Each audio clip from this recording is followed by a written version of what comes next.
Faculty को खुद को अपडेट रखना और स्टूडेंट को भी खुद को अपडेट रखना बहुत ज़रूरी है। हाँ। अभी हमने क्या पढ़ाना उससे ज़्यादा how to learn is important, क्योंकि आज अगर आप 15 घंटे पढ़ने की ताकत रखते हो तो ये आप कल 15 घंटे काम कर पाओगे।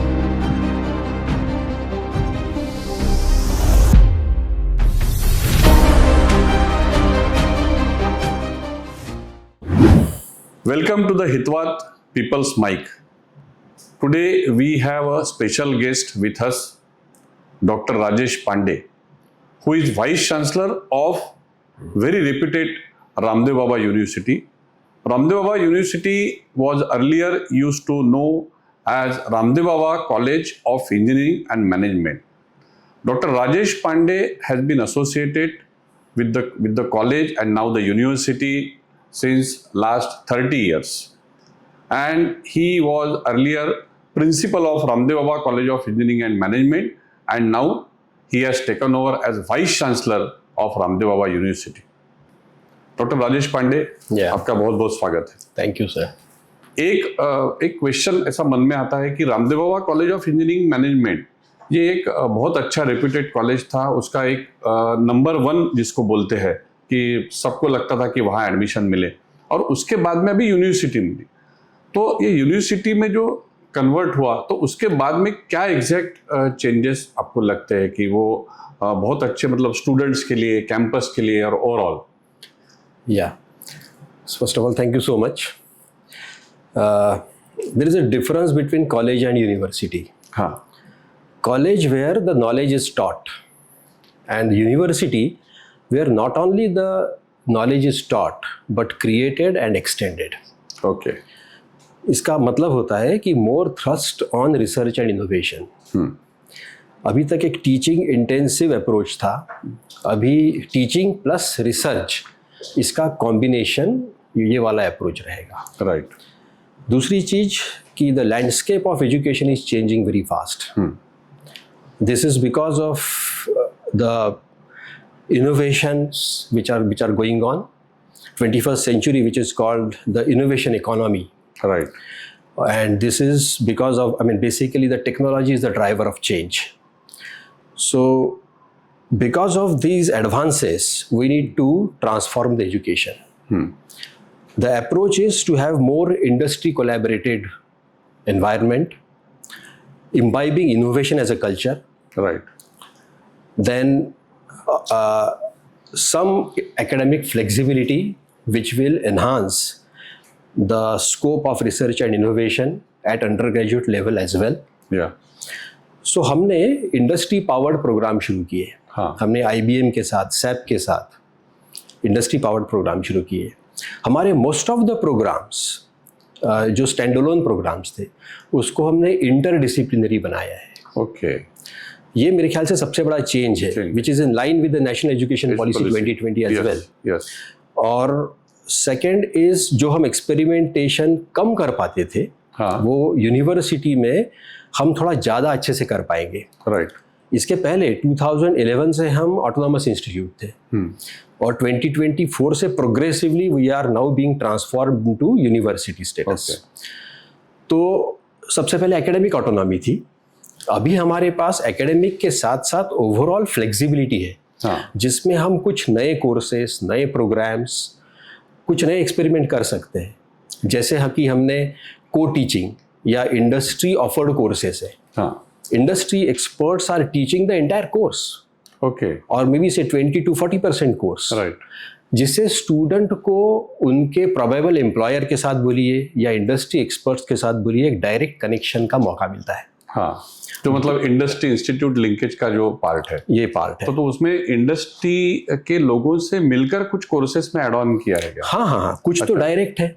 जैसे IBM और SAP, हाँ, ये तो directly controlled by these 2 companies है, और बाकी जो है वो सपोर्टेड है। ओके।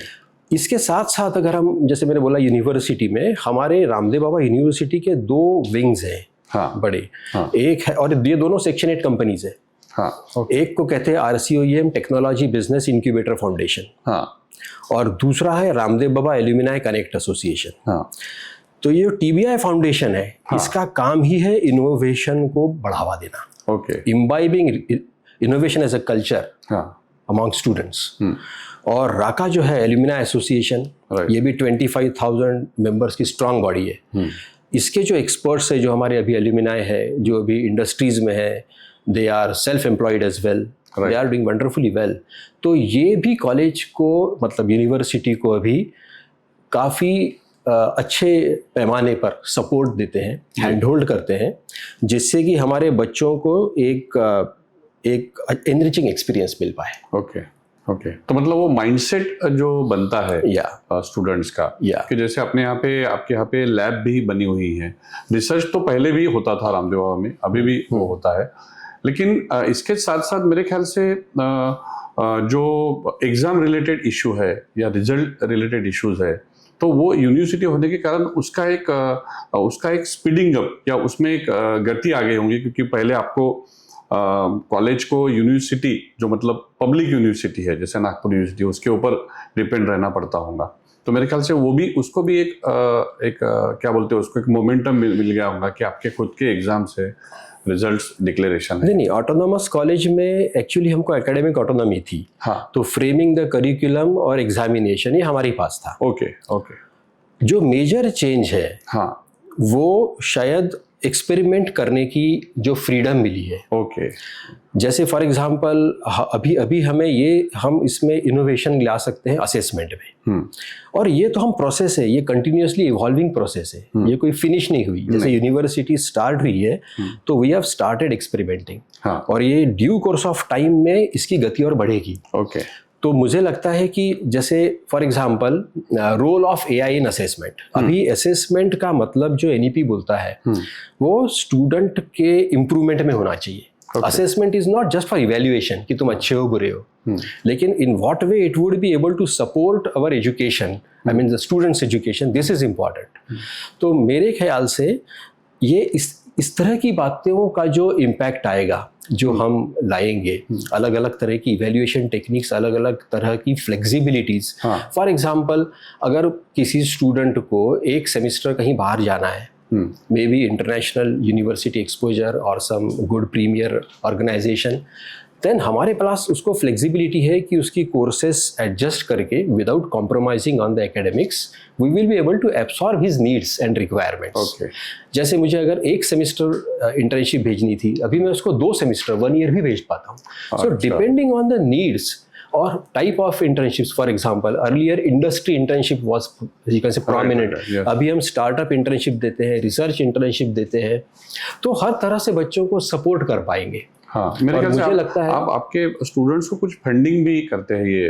हाँ, हमारी जो सेक्शन 8 कंपनी है TBI फाउंडेशन, ये सपोर्टेड बाय हमारी स्पॉन्सरिंग बॉडी है, रामदेव बाबा सार्वजनिक समिति, कंप्लीटली फंडेड बाय। तो हम स्टूडेंट्स को सीड मनी देते हैं, और ये सीड मनी अभी तक करीब 1 करोड़ रुपए हम दे चुके हैं। बाप रे।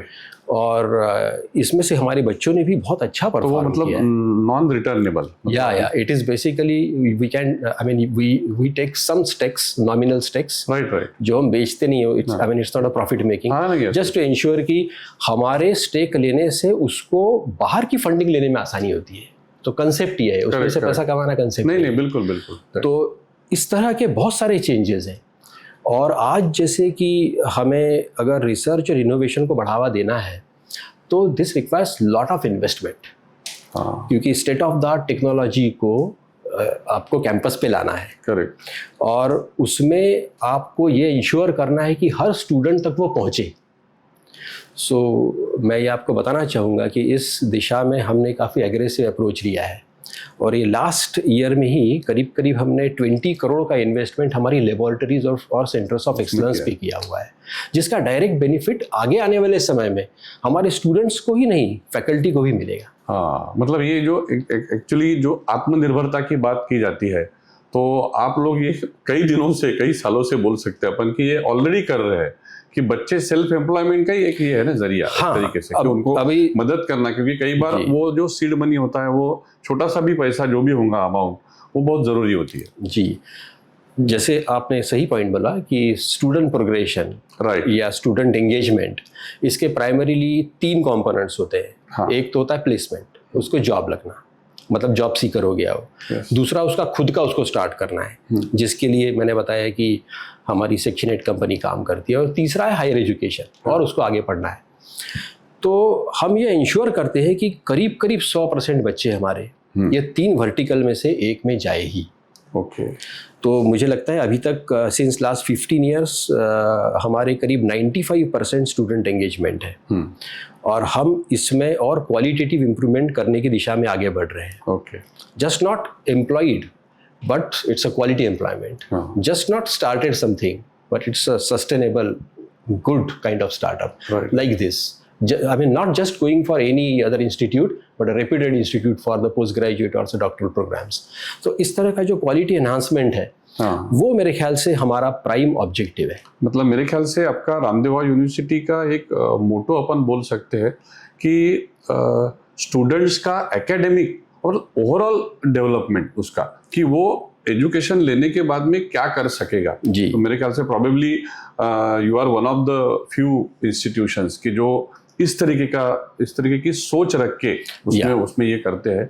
इससे जुड़े हुआ एक सवाल मुझे पूछना है कि आप इतने साल से वो इंस्टीट्यूशन से जुड़े हुए हैं, तो रामदेव बाबा यूनिवर्सिटी ये बाकी जो यूनिवर्सिटी है, बाकी जो इंस्टीट्यूशंस है, उनसे अलग कैसे अपन बोल सकते हैं? हाँ, इसके मैं मतलब आपको बताना चाहूँगा कि रामदेव बाबा कॉलेज की स्थापना हुई 1984 में। राइट। और इसके फाउंडर थे श्री बनवारी लाल जी पुरोहित। तो उनका कंसेप्ट ही था imparting quality education okay with ethical values. तो वो जो सीड्स हमने सर ने डाले हमारी इंस्टीट्यूशन में, हम उसी डायरेक्शन में, उसी रोड मैप में उनकी विजन को लेके आगे बढ़े। ओके। और अगर आप देखें, मैं आपको बताते हुए बहुत खुशी है मुझे कि हमने कभी भी डोनेशन नहीं लिया।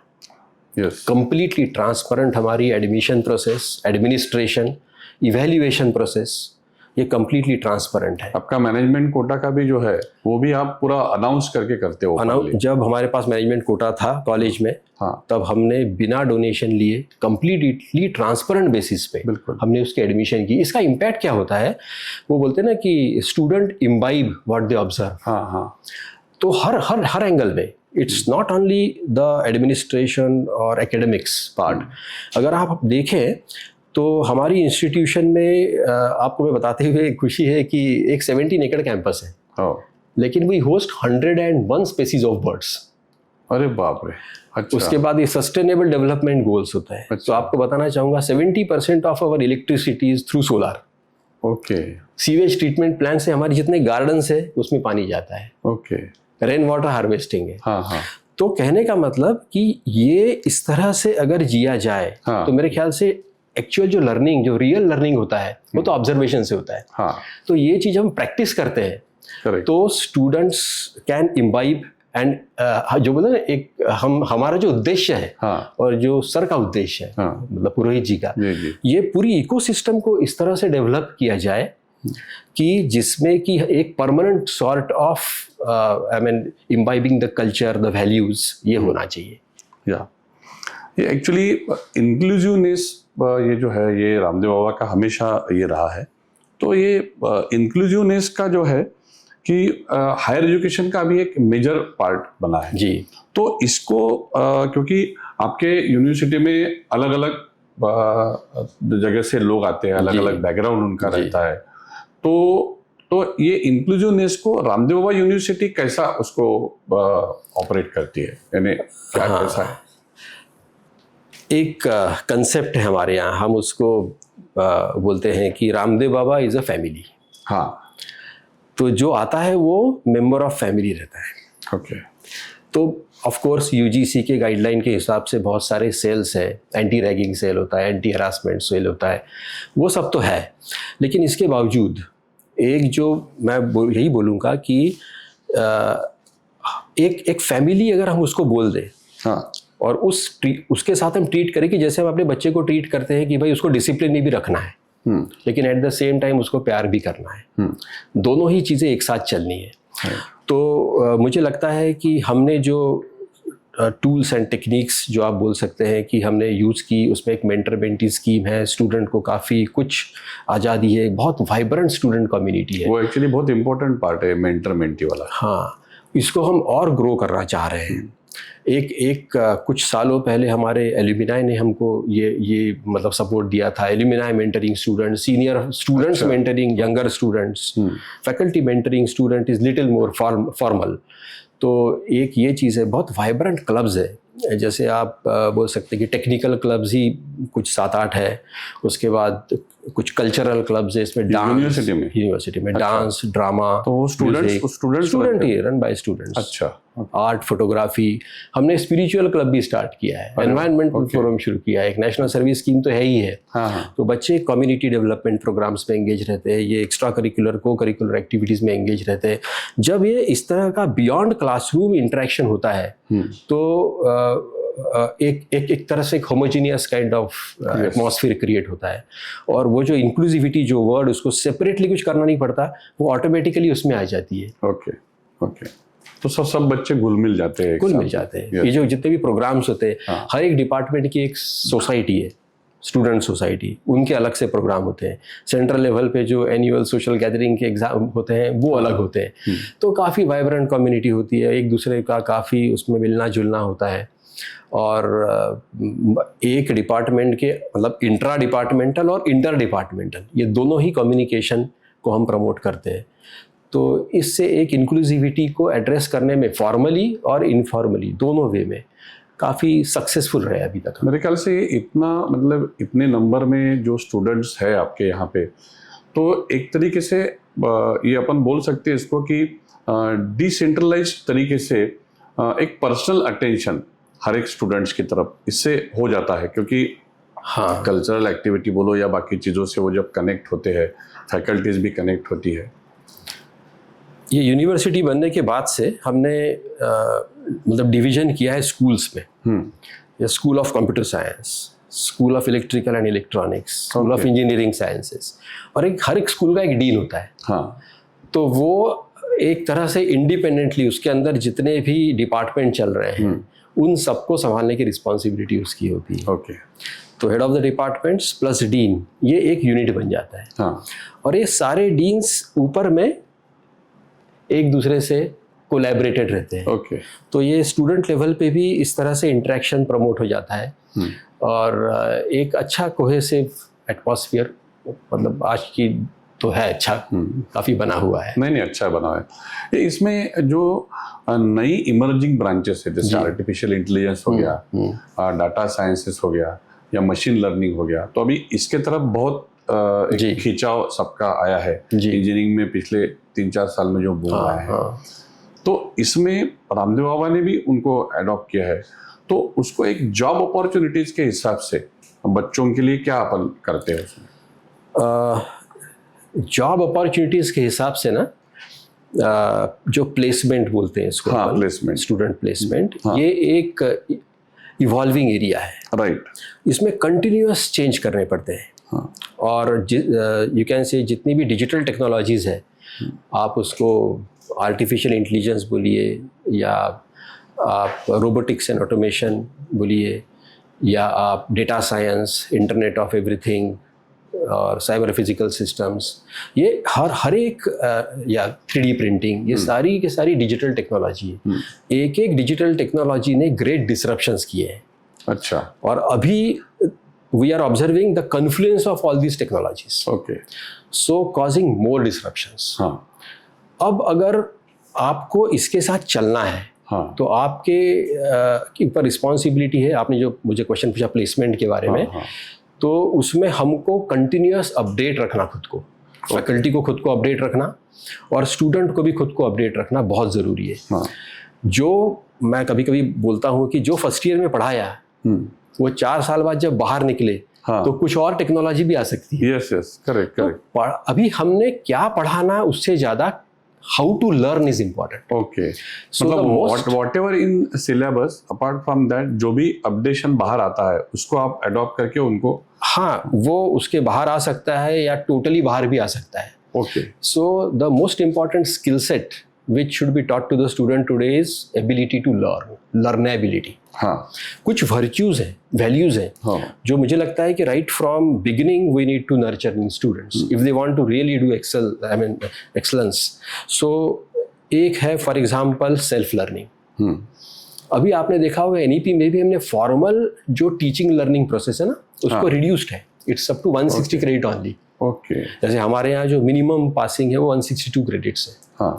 और उसके ऊपर अगर आप कुछ ऑनर्स माइनर जा रहे हो, ऑनर्स मतलब specialisation in his own domain, right, और माइनर मतलब exposure to some other domain. जैसे फॉर एग्जांपल कोई स्टूडेंट सिविल इंजीनियरिंग का है, मैकेनिकल इंजीनियरिंग का है, हाँ. तो माइनर कंप्यूटर साइंस में ले सकता है. अच्छा. और अगर कोई कंप्यूटर साइंस का स्टूडेंट है तो वो अपने फील्ड में एक ऑनर्स ले सकता है आगे. हाँ. तो ये चीज़ें करने से हमको एक डाइवर्सिफाइड नॉलेज मिलेगा, एक बड़ी बास्केट तैयार हो गई. लेकिन जो वर्च्यूज़ या वैल्यूज़ इम्बाइब करने हैं वो ये है कि कल शायद इसमें से कुछ यूज़फुल रहे कुछ ना भी रहे, तो सेल्फ लर्निंग डालना, सेल्फ लर्निंग कंपोनेंट हमें आना चाहिए. हाँ. और उसी के साथ बोलूँगा मैं life long learning. Gone those days जब आदमी एक डिग्री लेता था, एक जॉब पे लगता था और रिटायर भी उसी स्किल सेट के साथ होता था. हाँ. वो भी नहीं चलेगा. Even if you are employed, मेरे कई स्टूडेंट्स हैं जो MS कर रहे थे. MS करने के टाइम मुझे उन्होंने लेटर ऑफ रिकमेंडेशन मांगा. 4 साल बाद आए फिर से एक LOR चाहिए, रिकमेंडेशन. मैंने कहा क्यों चाहिए, अब तुम हो गए MS. नहीं सर बोले, अगर मैंने खुद को अपडेट नहीं किया ये प्रोग्राम करके I will be thrown out. अच्छा. तो फिर से तो उनको भी कंटिन्यूअस इंप्रूवमेंट, कंटिन्यूअस स्टडी ये करना ज़रूरी है. इसलिए हमने भी अपने इसमें NPTEL हो गया, हमने कोर्सेरा का सब्सक्रिप्शन लिया है. तो कोर्सेरा का पूरा इंस्टीट्यूट सब्सक्रिप्शन है. जितने ऑनलाइन कोर्सेज हम प्रमोट करते हैं ये सब सेल्फ लर्निंग के लिए है और लाइफ लॉन्ग लर्निंग. तो ये नंबर 1 चीज़. उसी के साथ साथ there are some common terms which you सबको फैमिलियर है अपन कि अनलर्न करना. अच्छा. कुछ चीज़ें हमको जो पहले पढ़ी हुई है उसको भूलना पड़ेगा. अच्छा. फोर्सफुली अनलर्न करना पड़ेगा. ओके. उसके बाद कुछ चीजें जो है उसको रीलर्न करना पड़ेगा. मतलब उसी चीज को देखने का या उसी चीज को देखने का नजरिया बदलना पड़ेगा, रीलर्न करना पड़ेगा. सो अनलर्न, रीलर्न, अपस्किलिंग, रीस्किलिंग, ये सारी चीजें अभी किताबी शब्द नहीं है. ये हमको अंडर ग्रेजुएट लेवल से ही हमको इम्बाइब करने हैं. तो ये कंटिन्यूअस इवॉल्विंग प्रोसेस है. और ये किसी भी कंपनी में अगर आप प्लेसमेंट होता भी है तो प्लेसमेंट को टिकाए रखना, उसमें ग्रोथ करना ये ज़रूरी है. तो मुझे लगता है कि अगर ये वर्च्यूज़ हमने स्टूडेंट्स में डाल दिए तो उसको लाइफ लॉन्ग किसी चीज़ की और ज़रूरत नहीं पड़ी. वो खुद को बराबर सेल्फ सस्टेनेबल मोड में चलता रहेगा, ग्रोथ मॉडल पे चलता रहेगा. एक्चुअली एक मैकेंजी की रिपोर्ट थी जिसमें उन्होंने बोला था कि ओनली 7% ग्रेजुएट्स आर एम्प्लॉयबल. तो ये जो एम्प्लॉयबिलिटी का फैक्टर है जी, आप डिग्री ले रहे हो ये अलग बात है, लेकिन डिग्री के बाद जैसा जी समझ गया, जैसे सॉफ्ट स्किल्स है, बाकी पर्सनालिटी डेवलपमेंट है कि एक ऑफिस में उसको कैसे रहना है, क्या है जी. तो मेरे ख्याल से ये भी अपने आपके एजुकेशन में जी ये किया होगा. बड़ा अच्छा प्रश्न है. एक्चुअली वो दिन गए जब केवल एक सब्जेक्ट पढ़ के, एक टॉपिक पढ़ के या कुछ थोड़ा सा नैरो नॉलेज लेके आपको जॉब लग जाता था. अभी आपको ध्यान देना है आपकी पर्सनैलिटी डेवलपमेंट पे. आपके जिसको हम होलिस्टिक एजुकेशन बोलते हैं. राइट. और होलिस्टिक एजुकेशन के भी एक तो कन्वेंशनल कंपोनेंट्स है जैसे कि सॉफ्ट स्किल हो गया, देन कम्युनिकेशन स्किल हो गया, वो सब तो होना ही चाहिए, पढ़ाना ही चाहिए. पर एट द सेम टाइम जैसे अभी आपका प्रोफाइल स्कैन करता है AI. ओके. तो AI का जो एप्लीकेशन ट्रैकिंग स्क्रीनिंग सिस्टम है उसका आपका प्रोफाइल उसने शॉर्टलिस्ट करना चाहिए. तो आपको डेलिबरेट अटेम्प्ट, बहुत ही कॉन्शियस अटेम्प्ट लेने पड़ेंगे आपके प्रोफाइल बिल्डिंग को. जो इंडस्ट्रीज को चाहिए वो मेरे पास है, या आपको किसी व्यक्ति को नहीं बताना है, वो AI स्क्रीनिंग करेगा. राइट. तो एक रिज्यूम राइटिंग जो कि ऑफ कोर्स हम अभी भी करते ही हैं, रिज्यूम राइटिंग, प्रोफाइल बिल्डिंग, इनके कुछ थोड़े से नए डायमेंशंस आ गए हैं इसमें. और इसके लिए मैं आपको बताना चाहूँगा हमारे यहाँ भी, जैसे मैंने बोला कि प्लेसमेंट ट्रेनिंग ये ज़्यादा है. और इसमें हम शुरू कर रहे हैं अभी, हम भी उस प्रोसेस को इवॉल्व कर रहे हैं. हमने क्या किया है अभी, ग्लोबल सर्टिफिकेशंस, बहुत सारी इंडस्ट्रीज, बड़े बड़े कॉरपोरेट्स हैं वो भी एजुकेशन में आ गए हैं। उन्होंने अपने खुद के ऑनलाइन प्लेटफॉर्म शुरू किए हैं। हाँ, माइक्रोसॉफ्ट हो गया, गूगल हो गया, अमेजॉन हो गया, सबके अपने अपने मतलब क्या कोर्सेस है, कोर्सेस है, उनके सर्टिफिकेशंस, ऑनलाइन कोर्सेस? सर्टिफिकेशंस है, कोर्सेस है। ओके, तो हमने गूगल के साथ MOU किया। हम अभी डिजिटल कैंपस है गूगल के, एलाइट पार्टनर है। तो जितने भी गूगल क्लाउड से रिलेटेड सर्टिफिकेशंस हैं वो हमारे स्टूडेंट्स को अवेलेबल रहेंगे। ओके, वो स्टूडेंट वहाँ पे जो कोर्स मटेरियल है तो वो पढ़ेंगे। केवल आपके स्टूडेंट्स के लिए है वो? हाँ, वो हमारा डिजिटल कैंपस है, रामदेव बाबा के जो स्टूडेंट्स हैं उनके लिए गूगल क्लाउड का वो सेंटर है, डिजिटल कैंपस। तो उनके लिए ये फैसिलिटी रहेगी। वो सर्टिफिकेशन ले सकते हैं। और ये बहुत सारे सर्टिफिकेशंस काफ़ी कॉस्टली भी होते हैं। हाँ। लेकिन हमने डिसाइड किया है कि ये सर्टिफिकेशन यूनिवर्सिटी खुद ही सपोर्ट करेगी। तो हमने क्या किया, अभी हमने 3, 4, 5, 6 semesters, 3rd, 4th, 5th, 6th semesters, इसमें हम कोशिश कर रहे हैं कि हर एक सेमेस्टर में एक सर्टिफिकेशंस को ऐड किया जाए। और उस सर्टिफिकेशन के साथ साथ जस्ट सर्टिफिकेशन हो सकता है उतना इम्पैक्टफुल ना हो, तो हर एक के साथ एक स्मॉल प्रोजेक्ट या एक कैप्स्टोन प्रोजेक्ट इसको अटैच किया जाए। जब स्टूडेंट 7th सेम में जाता है, बिकॉज किस प्लेसमेंट प्रोसेस स्टार्ट होगी 7th सेम में, तो उसके पास 3-4 ग्लोबल सर्टिफिकेशंस भी होंगे, प्लस 3-4 प्रोजेक्ट्स भी होंगे। इसके अलावा वो हर लेबोरेटरी में we are trying to start case studies और स्मॉल प्रोजेक्ट्स। तो ये प्रोजेक्ट्स का जो एक्सपोजर होता है इसका काफ़ी इम्पैक्ट है। दूसरी चीज़ कि प्लेसमेंट प्रोसेस का जो इनोवेशन कंपनीज कर रही है, कंपनीज वो जो पुराने ज़माने में केवल इंटरव्यू और टेस्ट से सिलेक्शन करती थी, आजकल बड़ी कंपनियाँ कई बार हैकेथॉन्स के थ्रू सिलेक्शन करती है। कई कंपनियां फुल टाइम इंटर्नशिप के साथ करती है, या कुछ लाइव प्रोजेक्ट्स उन्होंने किए हैं क्या उस पे करती है। तो ये सारे जो कंपोनेंट्स है आपके रिज्यूम में होना चाहिए।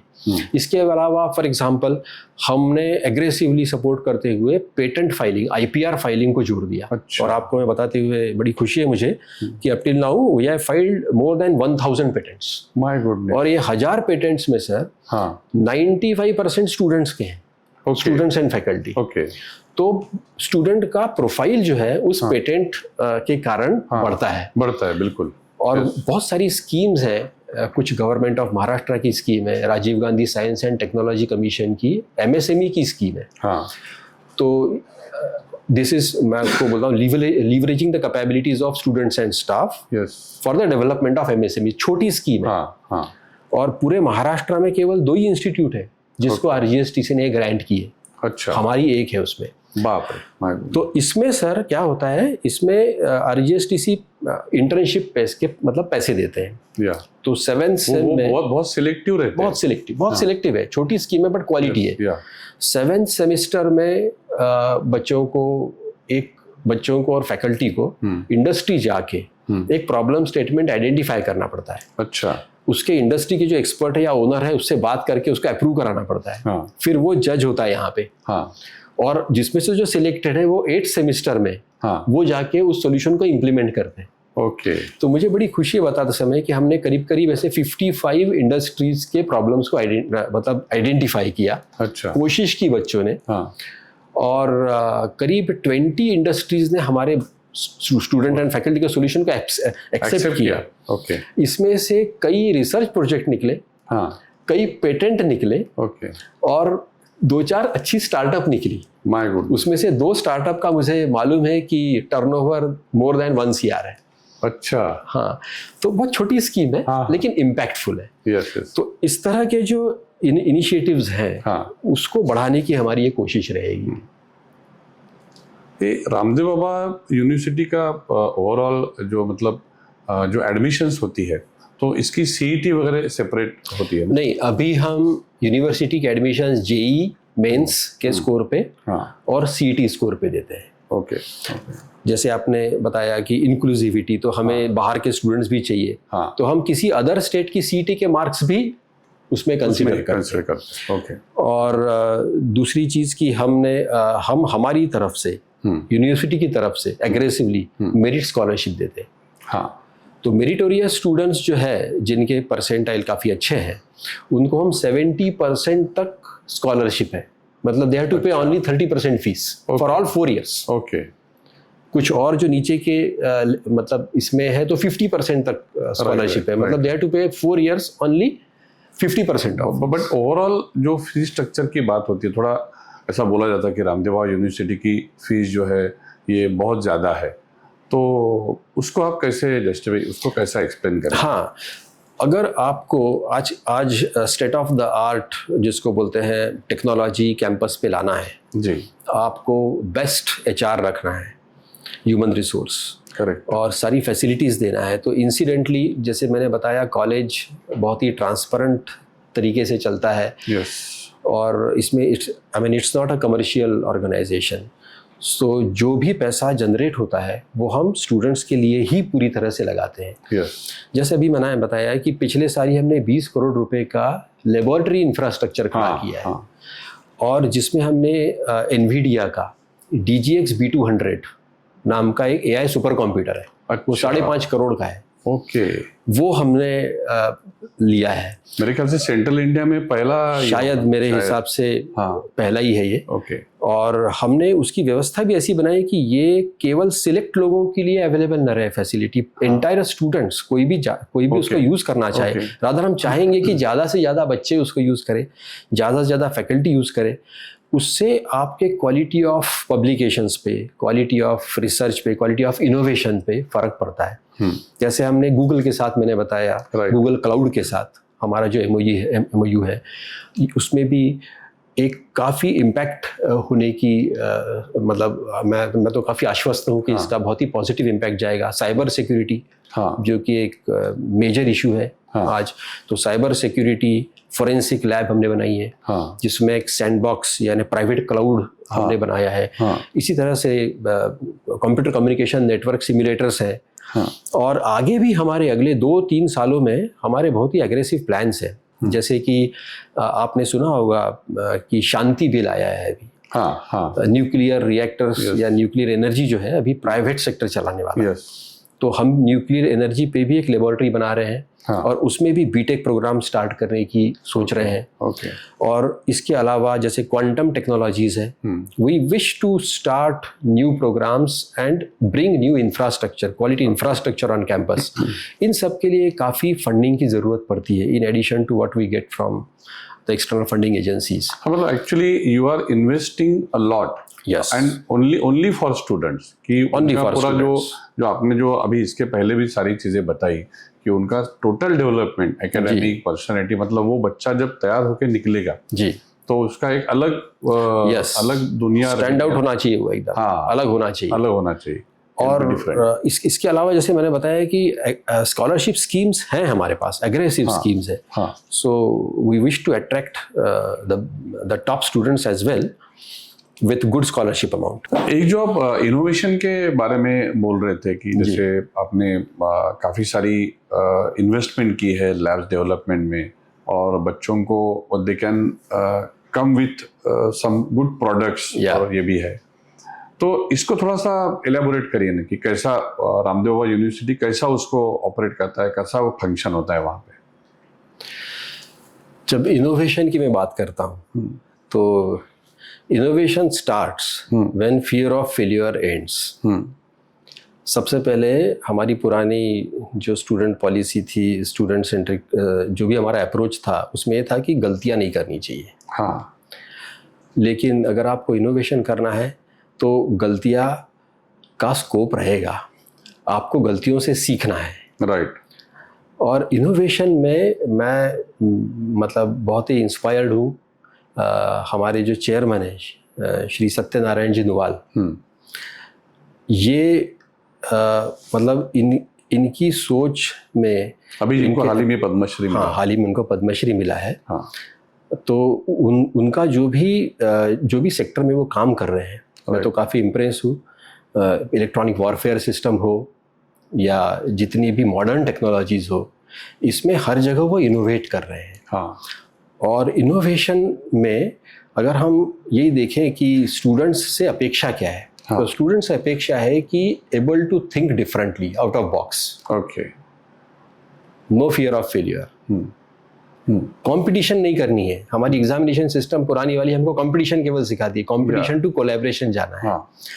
एक प्रॉब्लम को सॉल्व करने के एक प्रॉब्लम के पहली बात तो कई सॉल्यूशन हो सकते हैं, करेक्ट। दूसरी बात उसको सॉल्व करने के कई रास्ते हो सकते हैं।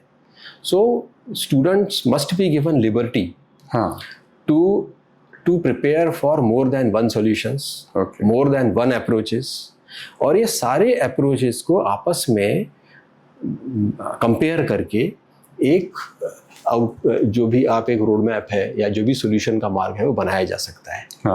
तो हमें ये हम जो एक्सपेरिमेंट करना चाह रहे हैं इसमें काफ़ी मदद हो रही है इंडस्ट्री पार्टनर्स की, जिसमें एक सोलार इंडस्ट्रीज भी है। नहीं, इसमें एक इशू जब भी आपने उसके ऊपर काफ़ी डिस्कशन किया अपन ने, बट जो मेंटर मेंटी की बात बनने की, क्या हो रहा है कि बच्चों के इमोशनल नीड्स, जैसे आपने बोला ना एजुकेशन में चेंजेस आए जो अपने को अपग्रेड करना पड़ता है, उसी तरह से मतलब अपन ने देखा कि कई बार ऐसी घटनाएं होती है कि जहाँ बच्चे सुसाइड करते हैं कि उनको डिप्रेशन आता है, कोई नहीं होता। आपके यहाँ पे तो बहुत अच्छा है मेंटर मेंटी चालू, तो इसको क्या आपने कैसे इसको स्ट्रेंथन किया है कि बच्चों का जो इमोशनल नीड है उसको कवर अप करने के लिए? ये भी एक कंटिन्यूअसली इवॉल्विंग प्रोसेस है, बच्चों को समझना। तो हमने हाल ही में 4 फुल टाइम काउंसलर अपॉइंट किए, साइकोलॉजी के expert, they are the professionals. तो ये, और हमने एक 24/7 हेल्पलाइन शुरू की है। अच्छा, कोई भी बच्चा 24/7 कभी भी हेल्प के लिए कॉल कर सकता है, उसको इमीडिएट हेल्प ऑफर होगी। उसके अलावा हमारी एक काउंसलिंग की फैकल्टी टीम भी है, वो डिपार्टमेंट स्पेसिफिक भी है। बहुत बार हम इनफॉर्मली फीडबैक भी लेते रहते हैं, स्टूडेंट से भी लेते हैं, हमारी जो फॉर्मल सिस्टम है उससे भी आती है। और हमारा कॉलेज वैसे एक चीज़ के लिए जाना जाता है, वो है अटेंडेंस। थोड़ी सी पॉपुलर नहीं है बच्चों में वो, लेकिन उसके बहुत सारे सेकेंड ऑर्डर अच्छे इफेक्ट्स हैं। जैसे फॉर एग्जांपल कोई स्टूडेंट अगर सडनली जो अच्छा प्रेजेंट था सडनली एब्सेंट रहने लग गया, तो एक अलार्म बज जाता है कि क्यों नहीं आ रहा है। आजकल समस्याएं अलग अलग टाइप की है। राइट। तो दूसरी चीज की किसी का रिजल्ट अच्छा चल रहा है, सडनली ड्रॉप हो गया, कुछ हो गया, तो एक सिग्नल आता है। तो ये फॉर्मल इनफॉर्मल जो सोर्सेस है, और काउंसलर्स को हमने बोला है कि हर क्लास में जाए, बात करे, खुद को इंट्रोड्यूस करे, सो दैट बच्चे, हो सकता है कभी कभी फैकल्टी मेंबर से उतना फ्रीली नहीं बात कर रहा है, तो थोड़ा सा मतलब काउंसलर से बात कर पाए। स्टूडेंट्स, जो सीनियर स्टूडेंट्स हैं, वो भी हमारे बहुत ही डायनामिक और अच्छे हैं, वो अपने जूनियर्स का काफ़ी अच्छा ख्याल रखते हैं। तो इस तरह से एक यू कैन से कि काफ़ी सारे चैनल्स हम खोल के रखते हैं, जिसमें कि हमें काफ़ी इम्पोर्टेंट जानकारियाँ मिल जाती है। और जिसके कारण हम कोशिश पूरी करते हैं कि किसी भी तरह से कोई भी किसी भी स्टूडेंट के साथ अन्याय ना हो। मेरे ख्याल से ये बहुत अच्छी बात है कि इसके कारण क्या होता है, वो डिटेक्शन में, जैसे आपका अटेंडेंस का बोला आपने, तो तुरंत वो आइडेंटिफाई हो सकता है कि वो बच्चा वहाँ पे ये कर रहा है। और इसके साथ साथ उनके साथ जुड़ना और वो कल्चरल एक्टिविटीज और बाकी सारी चीज़ें जो है। मुझे एक बात बताइए कि जैसे आपका एक आपके बारे में पर्सनल थोड़ा सा पूछना है कि आपका इंजीनियरिंग में ही आपका सब ग्रेजुएशन और सब ये हुआ, तो उसका भी एक बेनिफिट, यानी आपने जो चूज किया उस वक्त, तो वो क्या रीजन था? अभी वो तब का इंजीनियरिंग और आपका अभी का इंजीनियरिंग? अभी इंजीनियरिंग में मैं इलेक्ट्रॉनिक्स इंजीनियर हूँ। तो मुझे याद है कि जो पहला कोर्स मैंने पढ़ाया वो मैंने बीटेक में पढ़ा नहीं था। अच्छा। मैं जब ज्वाइन हुआ तब थोड़ा लेट ज्वाइन हुआ था। तो then head of the department जो थे, मेरे लिए एक ही सब्जेक्ट बचा था। तो मैंने कहा ये तो मैंने पढ़ा नहीं, ये वाला इलेक्टिव मेरा था नहीं। तो उन्होंने बोला यही अवेलेबल है, आपको पढ़ना है। बहुत अच्छी आदत लगाई। उसके बाद मैंने काफ़ी सारे सब्जेक्ट ऐसे पढ़ाए जो शायद मैंने बीटेक में नहीं पढ़ाए। आज अगर हम देखें तो हमारे जैसे जो 90s में या 2010 तक जो भी हुए होंगे पास, उससे काफ़ी सब्जेक्ट्स अभी बदल रहे हैं Okay. और बड़ी तेज़ी के साथ बदल रहे हैं हाँ. और बदलेंगे। हाँ. तो मुझे लगता है कि a teacher is always a student. हाँ. और ये कोई अभी फिर से वो किताबी मुहावरा नहीं है। हाँ. This is the fact Right. That we need to learn. Yes. अगर आपको सरवाइव भी करना है, एक्सेल करना तो है, तो और भी सरवाइव भी करना है, तो आपको मैंडेटरी है कि आपको नए सब्जेक्ट्स पढ़ने पड़ेंगे। हाँ. जैसे एआई है, एआई हर फील्ड में एआई आ चुका है, हर फील्ड में। Yes. कोई भी अछूता नहीं है। इसी तरह से आप कोई भी टेक्नोलॉजी लो, वो इतनी फास्ट इवॉल्व हो रही है हाँ. कि आपको उनके साथ चलना पड़ेगा और जमाने से 2 कदम आगे रहने की कोशिश करनी पड़ेगी, तभी हम कुछ उनको वापस दे पाएंगे बच्चों को। राइट। यस।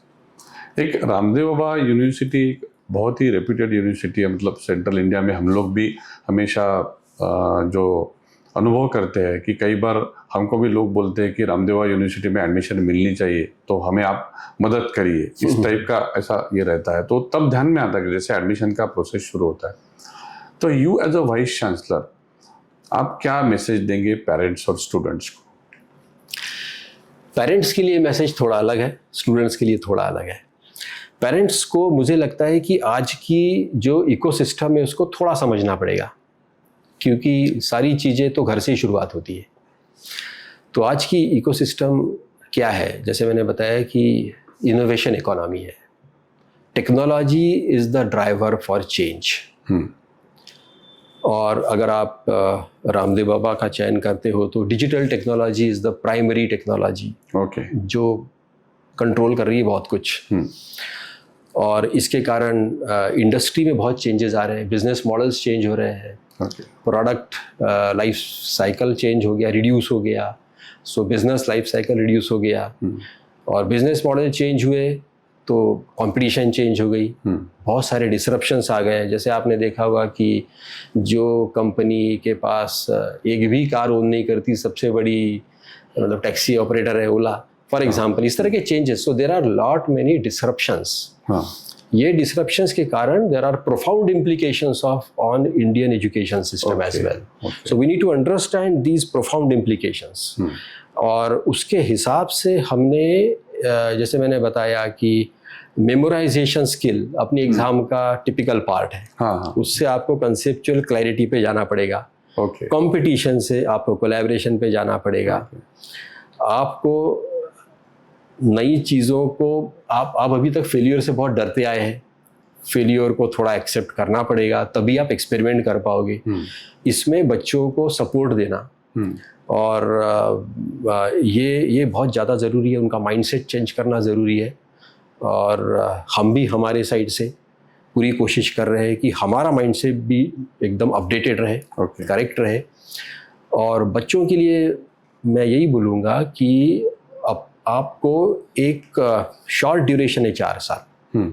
अगर अंडर ग्रेजुएट इंजीनियरिंग की बात करें, इन 4 साल में आपको फंडामेंटल नॉलेज के साथ साथ बहुत इम्पॉर्टेंट रहने वाली ये जो स्किल सेट्स मैंने बताया, self learning, life long learning, री लर्निंग, अनलर्निंग, रीस्किलिंग, अपस्किलिंग। और जब आप लाइव प्रोजेक्ट में अपने से सुपीरियर्स के साथ काम करते हो, एक अच्छे एनवायरनमेंट में आपका इंटरफेस होता है, तो ये ऑटोमेटिकली बिना पढ़ाए अपने आप ये स्किल्स इम्बाइब होती है। तो ये चीज़ों के लिए हमें ओपन रहना पड़ेगा।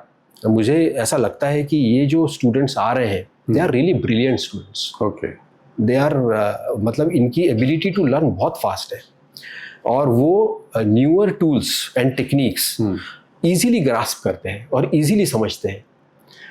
तो मुझे लगता है कि एक तो हमारे जैसे जो लोग हैं, इनको अपडेट रहने की बहुत ज़्यादा ज़रूरत है।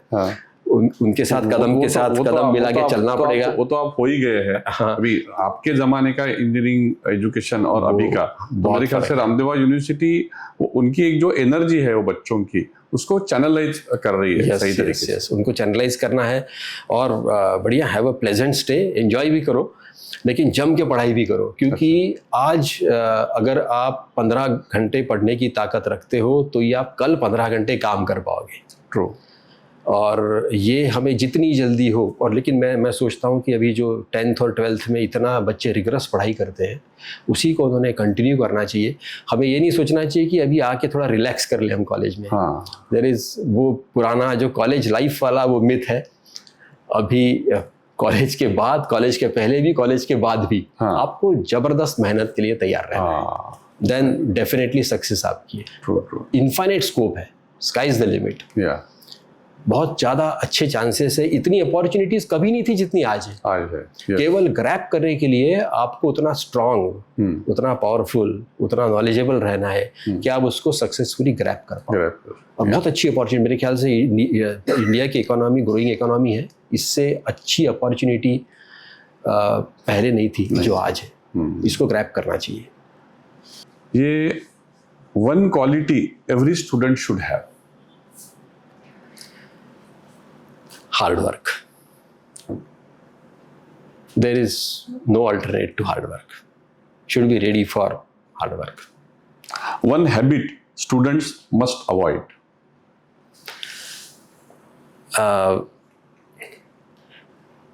I think sometime हम टाइम पास बहुत कर लेते हैं. So to avoid, respect time is very important. Okay. One technology that excites you the most. Large language models. अच्छा. Books or podcasts? Both. Research lab or classroom? Research labs. One word to describe today's generation. Wonderful. Your biggest stress buster outside academics? Music. One life lesson education alone cannot teach?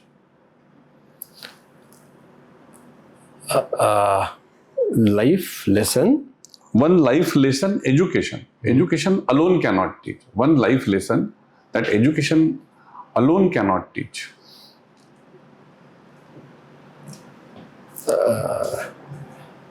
I think to carry yourself amongst your peers and superiors.